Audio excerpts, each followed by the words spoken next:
Girls City Center opening එක දවසේ අපිට ලස්සන අම්මි කෙනෙකුයි ලස්සන පුතෙකුයි හම්බුණා. අපේ වීඩියෝස් බලනවා කිව්වා නේද පුතා? ඔයාගේ නම මොකද? සචින්.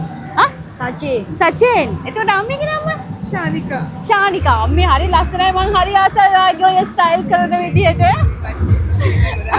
Thank you.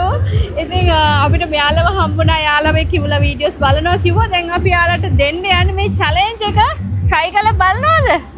ඊට කලින් කියනවා කීවසරද කියලා? grade 8. grade 8 ඉස්කෝලේ කොහෙද? මහින්ද. හරි. එහෙනම් හොඳට ඉගෙනගෙන අම්මවයි තාත්තවයි හොඳට බලා ගන්න ඕනේ. හොඳ පුතෙක් වෙන්න ඕනේ. හරිද? ඒක තමයි අපි හැමෝටම කියන්නේ. ඒකනේ අම්මලාගේ එකම බලාපොරොත්තුව. අපේත් බලාපොරොත්තු ඒක තමයි. එහෙනම් අපි try කරමුද? chances දෙකක් දෙනවා යාට. Okay? හරි. It's okay.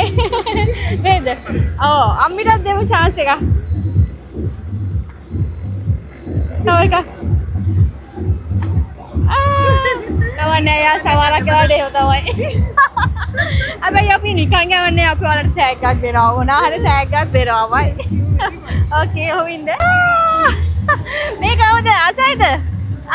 මේ මන් දන්නා බොයිස් මේවට ආසයි කියලා මං ඒ හින්දාම තමයි ගත්තේ. මේක ඔයාට සතුටුයි නේ?